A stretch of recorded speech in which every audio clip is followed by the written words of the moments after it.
cette capsule où nous allons spécialement parler comment analyser une fréquence à l'aide d'un graphique histogramme groupé. Ce sera un peu notre objectif de ce jour. Nous allons nous rentrer dans un contexte dans lequel on a une table et avec des données et nous allons déceler un peu l'ensemble des intervalles qui va nous permettre de faire une représentation graphique impactant un peu une analyse un peu souple. Voilà un peu notre challenge d'aujourd'hui. Nous avons spécialement mis dans notre tutoriel d'aujourd'hui une petite table avec des données liées au personnel d'une entreprise fictive que vous avez là, en termes de matricule, de nom, de prénom, de téléphone, de service, site, salaire, sexe, date de naissance, âge et tranche.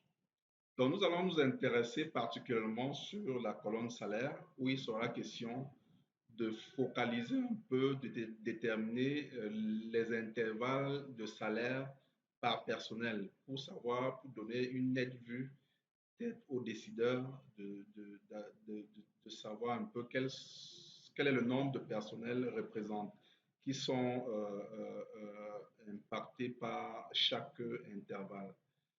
Donc, ça sera quoi en fait? Ça sera représenté un peu par cette petite table que vous avez devant vous. Vous voyez, nous avons une tranche de 0 à 5 000 où il n'y a pas de salaire, de 5 000 à 10 000. Vous voyez, ainsi de suite. Vous voyez un peu, vous avez les fréquences ici et de l'autre côté, vous avez les intervalles. Donc, à la fin, pour une meilleure analyse, il sera question de ressortir ce graphique que vous avez devant vous là pour permettre à ce que la représentation soit un peu plus visible. Donc, voilà un peu ça. Ça, c'est un graphique de type histogramme groupé où nous allons voir exactement comment le recréer dans ce cas spécifique. Donc, voilà un peu la feuille que nous avons mis en exergue aujourd'hui, où nous allons revoir étape après étape jusqu'à la représentation du graphique dans ce petit cadre que nous avons spécialement apprêté. Donc, la première chose à faire ici, c'est de savoir exactement dans notre table que nous avons de l'autre côté, quel est le salaire minimum et quel est le salaire maximum. Vous voyez un peu, c'est ça qui va impacter un peu l'ensemble de notre premier travail ici. Donc, à l'aide d'une fonction min et à l'aide d'une fonction max, inclus dans Excel, qui fait partie des fonctions de base d'Excel, nous allons pouvoir le calculer ici. Si votre source de données est dans une autre table comme celle-ci, il sera préférable déjà de mettre votre liste de données ici sous forme de tableau. Donc, moi, je l'ai déjà fait ici. C'est pour ça que vous voyez déjà l'onglet conception de table qui s'active ici à chaque fois que je suis dans mon jeu de données, dans ma base de données ici. Vous voyez, dès que je sors, ça s'en va. Dès que je clique quelque part à l'intérieur, c'est là. Et spécialement, je lui ai donné un nom. Donc, cette table-ci, je lui ai donné le nom de TBL, qui veut dire table personnelle. Voilà. C'est ici que vous allez donner le nom ici. N'oubliez pas, ça ne doit pas avoir d'espace. C'est pour ça que j'ai mis un underscore entre le TBL et le personnel. Voilà, ceci étant dit, ça va nous faciliter un peu la tâche d'aller appeler un peu cette table-ci et plus particulièrement la colonne salaire qui se trouve ici. Ok, ceci étant dit, nous allons calculer la première fonction qui est la fonction min avec égal d'abord, min. Dès que je tape min, ça se positionne dessus. Avec tabulation, je sélectionne la fonction sans aller pour autant sur la feuille qui est ici, de ce côté ici. Je vais juste appeler ma table que j'ai appelée TBL. Attention, TBL, voilà. Vous voyez, ça se positionne dessus. Avec tabulation, je le sélectionne. Donc, comme je n'ai pas besoin de toute la table, j'ai besoin de la colonne de la table qui s'appelle salaire. C'est pour ça qu'avec les parenthèses ici, je vais aller chercher un peu ma colonne salaire qui est exactement ici. Je suis positionné dessus. Donc, avec tabulation, je le sélectionne et je ferme un peu mes crochets. Donc, dès que je ferme mes crochets là, je peux spécialement fermer un peu les parenthèses et je valide. Donc, j'ai ici mon salaire mine qui est de 6164. Je vais par le même procédé aller chercher mon salaire max.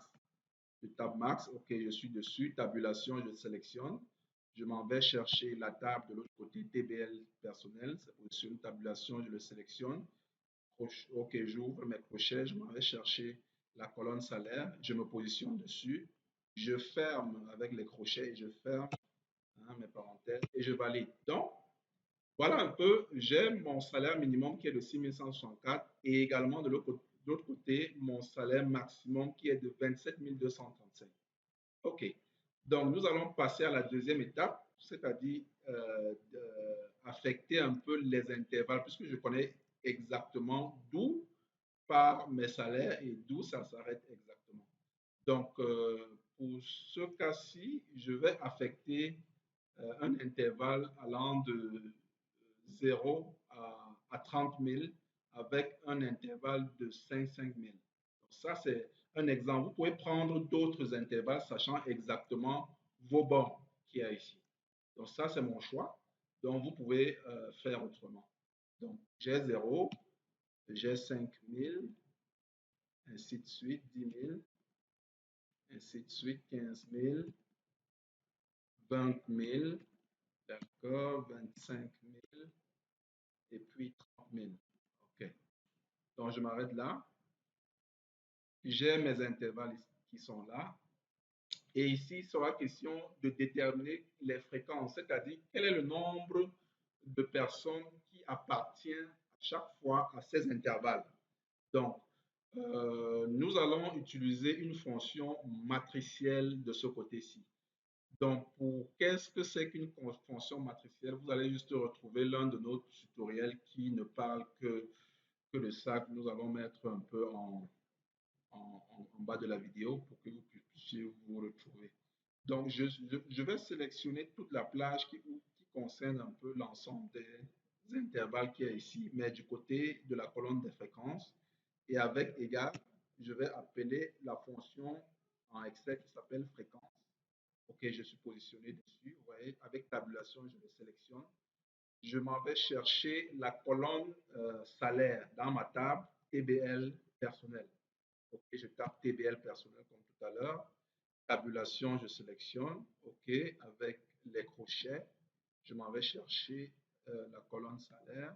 Je ferme mes crochets et je m'en vais entrer le deuxième élément qui est inclus dans cette fonction, qui est la matrice de classe. La matrice de classe n'est que un autre intervalle qu'on a ici. On va le sélectionner jusqu'ici à 30 000. OK, et puis nous allons fermer parenthèse et ne validez pas entrée parce que nous avons dit dès le départ que ça, c'est une fonction matricielle. Pour que Excel puisse reconnaître ça comme fonction matricielle, il sera question de sélectionner à la fois marge, contrôle et valider. Vous voyez qu'en un clic, j'ai pu importer tout le nombre de personnes qui sont incluses dans chaque classe. Vous voyez un peu.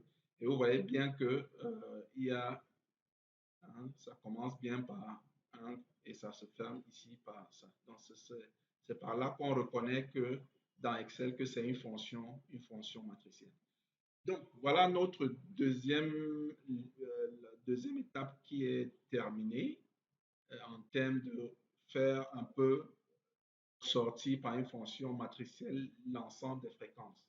Donc, nous allons clôturer en représentant notre graphique histogramme groupé ici en sélectionnant juste mes données là avec insertion et graphique histogramme groupé. Nous allons générer comme ça notre graphique et le positionner exactement là où on voulait que ce soit. Voilà. OK, je vais enlever un peu tout ce qui n'est pas nécessaire ici. Je vais enlever ceci également. OK. OK, donc nous avons un peu cette caricature ici. Mais vous vous rappelez, dans notre objectif, on a besoin de quelque chose qui représente un peu les fréquences de ce côté-ci. Donc nous allons tout simplement aller cliquer sur le graphique, sur conception de la carte. Nous allons modifier ce type d'histogramme. Vous voyez que nous sommes positionnés ici et nous allons plutôt sélectionner ce type d'histogramme qui est juste ici à côté. OK, dès que nous allons sélectionner, on valide par OK. Voilà, la structure a changé. Dès que la structure a changé, nous allons nous positionner sur les données, faire un clic droit et aller mettre en forme les séries de données. Ici. D'accord. OK, avant de mettre en forme les séries de données, bon, ce choix-ci ne m'intéresse pas beaucoup. Je vais juste aller choisir d'abord un type que j'aime bien, celui-ci. OK, je valide. D'accord. Et je viens me positionner sur les graphiques. Tout ce que je vais faire ici à l'option de série, c'est d'aller grossir un peu ces intervalles-ci pour que ça puisse se rejoindre. En cliquant ici, en baissant un peu le pourcentage, vous voyez, à chaque fois, ça se grossit, ça se grossit, ça se grossit, jusqu'à ce que ça puisse se rejoindre en termes de ligne. Tac, tac, tac. OK. Je pense que c'est tout bon. OK. Donc, 0%, voilà, c'est bon. Cette fois-ci, c'est bon. Vous voyez que là, on commence déjà à voir notre objectif qui se dessine devant nous. Dernier élément, c'est ajouter nos étiquettes de données là. Ici à plus, étiquette de données. Voilà, je valide ça. C'est bon. Je m'en vais libérer l'espace ici.